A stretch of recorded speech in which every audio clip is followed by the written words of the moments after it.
Doing a quick little video on electric fence, and this particular brand is, I don't even know how to pronounce it, but it's for 25 miles, and it's the electric fence controller. This is the first one I bought. The second one I bought was a solar controller, which I prefer. I wouldn't buy one of these again because you have to run the insulated wire.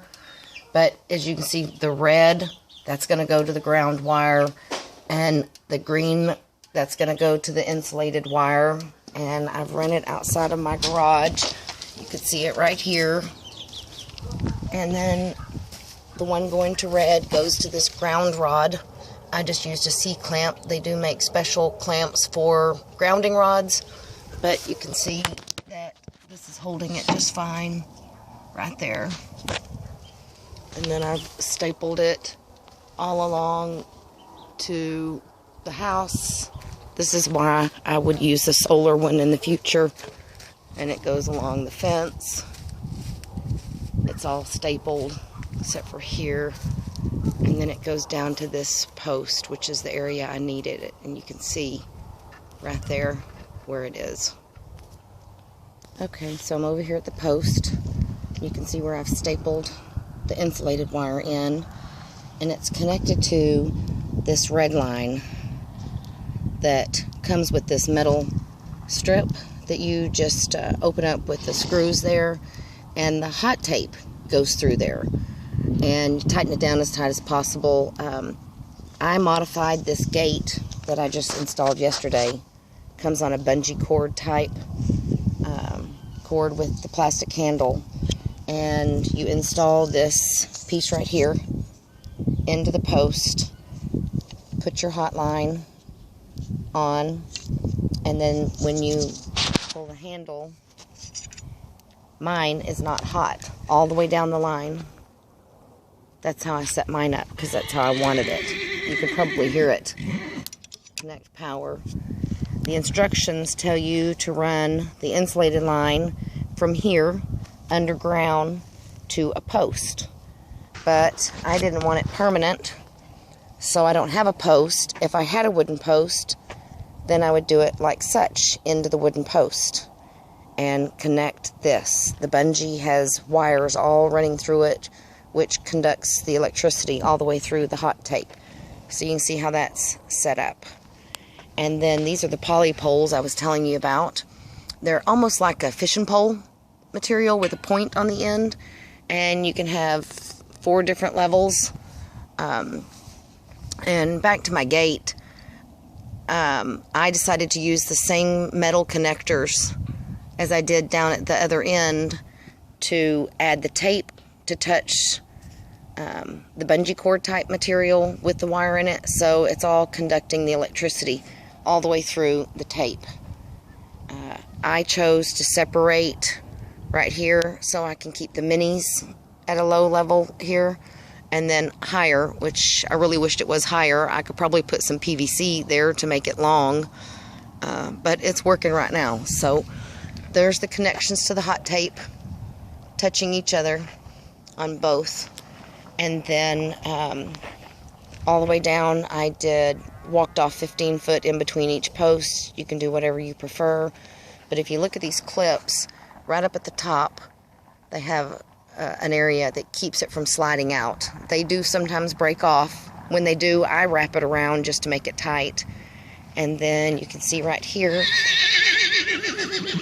there's a little footstep. And what I do is I carry a bucket of water, pour it on the spot to make the ground soft, and then push down with my foot and also from the top. And I do that before I put any of my tape on. They sometimes go in crooked or wobbly, so you just have to readjust them how you want. I try to have all of these in the same direction. It doesn't matter if they don't, but I do recommend that you get these all the way down because the horses could step on them. I have a couple that have been broken. Seems like they're harder in the wintertime. So you can hear a little bit of popping. And that just lets you know it's on. There's also a tester. And then you can buy these little buckles that you can add for cross sections. Like here, I have a really good cross section just for the barn, for the minis. and then I turn them out at the gate. And so the buckles, being metal, are conducting the energy off down to the metal building, but make sure that you have plenty of distance, not touching that metal, and never put your hand on the barn and touch the tape, even by accident. It will shock you even more. These you can get at the store, Tractor Supplies, where I got them. I think they're mainly for humans, not horses, but I preferred to put them on, and it's just kind of like a flag, so they can see it and they know it's hot tape.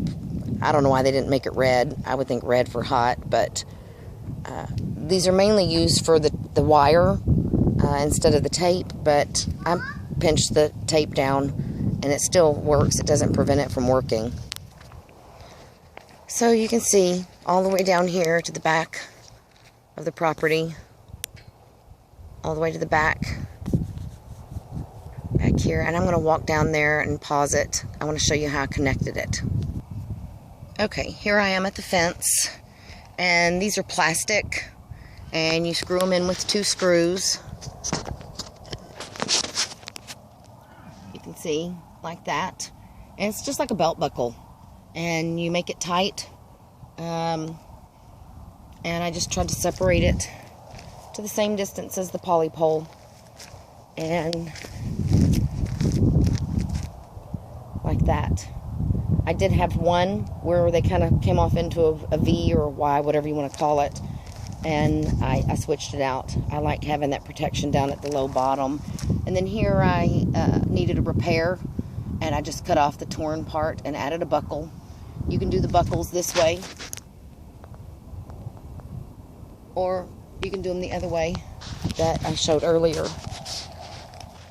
So you can see I've divided the pasture like such, and I think I'm actually going to change it to where it's going right down the middle, but you can get a better idea in still pictures instead of the video. I also use it to section off debris and trees and areas I don't want the horses going in. Now, here's a good example of vegetation growing around the hot tape. This is just on the other side, but I wanted to show you at that angle that I keep all of the debris down this path where it doesn't touch. It'll ground out the hot tape if anything's touching it. So this area here below the tape needs to be continually weed-eated or maintained in some manner to keep the growth from touching it. Now here's another area where I use the solar controller. You can see it way over there. So everything on that side of the pasture is worked off of that one. And I use this right here. You can see I have it opened up. I just pick it up, pick the post up, or I go turn off the unit. Not all the time. I will do it on, and I'm careful not to shock myself. And then I bring it over here and butt it right here, but not touching. You can see there's where my post goes.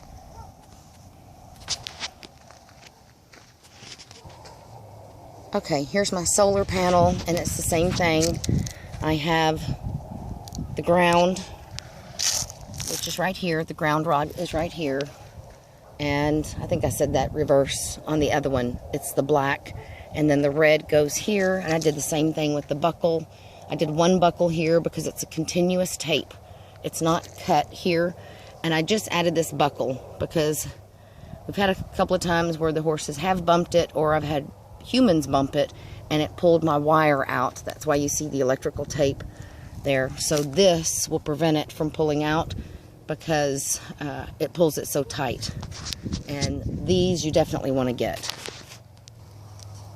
Okay, you can see here where I joined to, again with one of those metal things. All the tapes are touching and joined to the metal. And here I didn't do bottom tape because I don't have minis in this area right here all the way down. It's just to keep the horses, there's another buckle, it's just to keep the horses out of all this brush. The trees have a lot of thorns. When they walk through, they get scraped, and I just want to avoid. I guess I'm a silly mommy, protective. Okay, here I am at another fence, and because it's behind my barn, there's no sense in running the tape, because I sure don't want it touching the barn, the metal to the wire. So I just used another one of these metal things with the insulated wire. And you can see how it's tucked in right there. And then all the insulated wire is sitting on top of those poly poles. Somebody just got shocked. And see, behind the barn is the insulated wire. So there's no way it would conduct energy if the wind blew it into the metal barn. Here again would be another place for one of those brackets to screw into the wood to keep from pulling, but I hadn't had a problem here. And there is where I ended the insulated tape, the insulated wire to the tape. And then shortly thereafter, I installed a new barn, and I'll go behind it and show you what I did. I would rather have the insulated wire so it doesn't touch the barn, but the way I have it set up, it shouldn't. Okay, so here's behind the barn. You can see I have it pulled pretty tight. Nothing's touching the building. And eventually I could take all of this tape down and use it somewhere else. But then I come around a curve, and here's what this looks like. And then I just moved it around the bin. And I wanted to tape it onto a post. And I have another one of those buckles. And then it's continuous tape. Just one line ran through to the next end, and then I just tie it off. And you can see here, I have these on the inside. Really, horses can't step on them, but I have them all out of this brush and stuff that I've just thrown out here that really needs to be taken out, but it keeps the horses out. It keeps the horses safe. And here again is another example. See how that blade is close to the tape?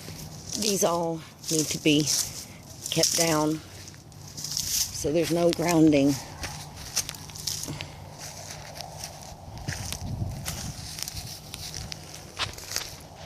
And that is it.